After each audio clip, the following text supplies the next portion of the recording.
You ever notice the way married couples dress after the 10-year mark of a marriage? The husbands tend to dress, say, a little more casually than the wives do. I'm sure you've seen middle-aged couples at the mall, and she looks great, got the sharp outfit with the matching purse. He's wearing torn jeans and a stained sweatshirt, both of which fit him several years and hundreds of Big Macs ago.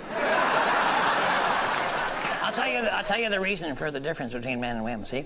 Women choose clothes based on how they make them look. Men choose clothes based on how they make them feel. Yeah. See, men aren't that concerned with their appearance. Married men, even less so.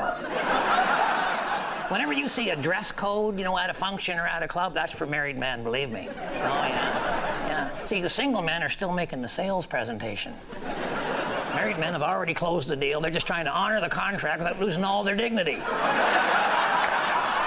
But you ladies, be careful out there, because every man wants something, and the better he's dressed, the more he wants. A middle-aged married guy, all he wants is to be left alone. So when you think about it, when he's wearing the ratty sweatshirt and the torn jeans, heck, he's dressed for success. Remember, I'm pulling for you. We're all in this together. You know, other than about a week in October, I basically did nothing last year, and I was fine with that.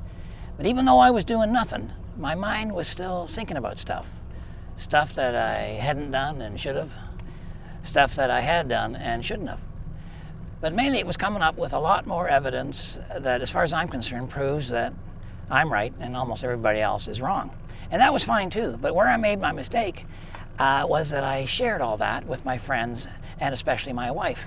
And before you knew it, they were suggesting that I gather up all those opinions and stories and take them on the road where they belong. I even went to see my doctor to make sure I was healthy enough to tour again, and he gave me the go-ahead.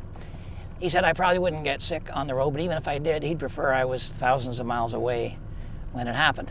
So I put together a brand new show, and I'm calling it I'm Not Old, I'm Ripe. And we're going to be doing about 25 cities, starting in St. Pete, Florida on March the 30th, and we're going to end up in the middle of May somewhere out west.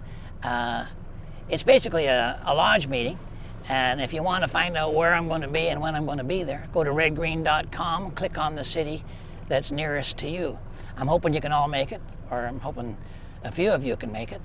I think it's going to be my best show yet, and if you saw the first two, you know that's certainly doable.